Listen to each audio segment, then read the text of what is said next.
What's up, everybody? Good morning and welcome in. I am Jonathan Mathis, the sports judge. Hope your Tuesday is starting off great. Glad to have you with me. For some of the best sports content, hit the subscribe button to keep up with me. All right, let's get right into it. I'm taking a look at a team that has seen a negative regression. The Giants season goes from horrible to even worse with an ugly 24-3 loss to the Seattle Seahawks on Monday night. The offensive line is a disaster. The quarterback is regressing. Moving the ball and scoring is insufferable. What is it about the New York Giants offensive line? I feel like that's been a weakness of theirs for years. It's been the offensive line. The offensive line is always struggling. Daniel Jones isn't playing up to the hype and isn't what most would have predicted. The man plays like Joe Montana in a playoff game and people lose their damn minds. They go absolutely crazy. They go absolutely nuts over the guy, right?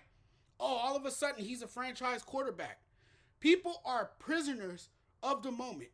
This guy can't play, and he certainly can't play behind that terrible O-line. Every time he has a bad game, you always revisit the offensive line struggles that has hindered this team's playoff chances and dashed fans' hopes. It's looking like it's another down year for the Giants. The Giants had one good season and they went back to being the Giants. Every time Daniel Jones delivers a clunker, you always question whether the guy can play. I can certainly say this O-line has been a major factor in turning things upside down in New York this season. But you can also place the blame on Daniel Jones as well. Everything rides on Daniel Jones, and I think with Saquon Barkley's absence, it shows how much the Giants miss him. There's enough material and film for me to look at and see clearly that Barkley is the team. He is clearly the team. You can see that. That much was on display last night. With him sidelined, it's evident that he's the heart and soul of the team. I think that was already well documented. I think we knew that even before the Giants drafted Daniel Jones. This was Daniel Jones's worst game as a Giant. I know what everybody is going to say. It's easy to rip the quarterback when things are not going your way. It's also accurate and obvious to rip Daniel Jones, but yes, the O-line is horrendous as well. I don't have any confidence long term. I really don't. I don't believe in Daniel Jones. I don't think he's that guy. And I know if it wasn't for Barkley's injury, it could be a different scenario because now you would have a guy who alleviates the pressure on the quarterback and gives the offense the balance. The presence of a standout running back changes the whole dynamic.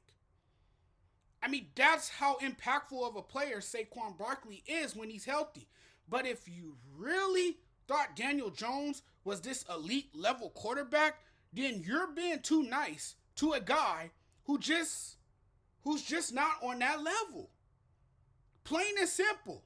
Play make believe all you want. He's not that guy. Live in your fantasy world all you want. Daniel Jones isn't it. Ladies and gentlemen, he's not it. Here's the thing with Jones. He played so poorly. He plays so poorly at times that when he plays pretty good or looks like this all-pro quarterback, it's an all-pro performance.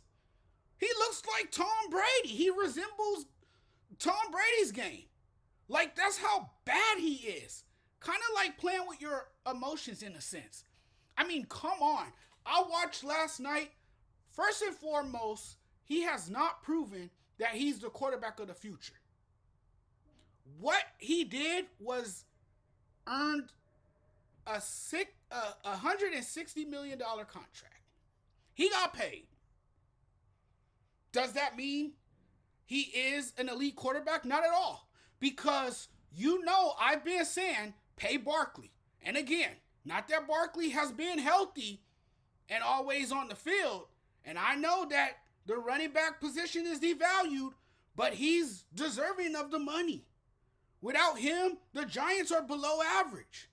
Without him, we're seeing it. The Giants are not a good football team. They're not even exciting to watch. And I'm willing to say, okay, Barkley is a star running back. If healthy, he will put butts in seats and move the ball and give your team the best chance to win. This Giants team made a financial mistake paying Daniel Jones. They paid this man $160 million to throw interceptions, to be terrible. They paid this man to look bad. I read a funny tweet last night that read, Daniel Jones looks like Jim Carrey playing a quarterback in a Dumb and Dumber football remake. With a shot to get back in the game late in the third quarter, trailing 14-3, the Giants drove deep into Seahawks territory. And what does Daniel Jones do? Take a wild guess. He throws a bad interception. You had missed a wide open Darren Waller in the back corner of the end zone, or in the back corner. Not in the back corner of the end zone, but on the back corner. On a bad pick six. Rookie cornerback Devin Witherspoon timed the pass correctly, undercut the throw from Daniel Jones, and scored on a 97-yard interception return. It was another example of how absolutely bad Daniel Jones is. I don't know if this guy can't survey the field. I don't know if he is under duress, that he feels a lot of pressure. I don't know what it is. Look, the Giants are playing bad football. I do know that. It was a rough night in New York. This season already feels like they're constantly getting punched in the face, constant offensive woes, constant quarterback struggles, and it's partly on Daniel Jones, and the Giants need to fix it. There is nothing worse than being 1-3 in the same division as the Cowboys and the Eagles. And I'm okay with Brian Daboll throwing the tablet in disgust at Daniel Jones. That's just built up frustration with the performance of the team. Whether he was out of line is another matter. Fact is, Daboll has seen enough. Clearly, and he feels he had to show his quarterback tough love. And there's nothing wrong with that. I think this was genuinely him venting out the frustration. He wanted to talk to his quarterback on the sideline. His quarterback completely ignored him. He got mad. He was furious. The tough love shows you care.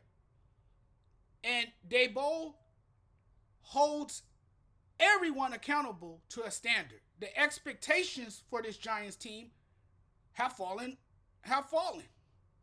There's no nice way to put it. The Giants look like one of the worst teams in football.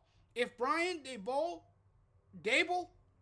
I always butcher his name. If Brian Daboll can't correct this, the Giants might have to consider their options at quarterback. By the look on his face and his body language last night, Brian Daboll now realizes what a massive mistake it was to sign Jones to $45 million a year. He just about had it. He knows he's not a franchise quarterback like everyone else. This will come back to hunt the Giants for the next 5 to 10 years. It's already coming back to bite them. This is shaping up to be another lost season for the Giants, a miserable year. This movie had a great start to it a year ago.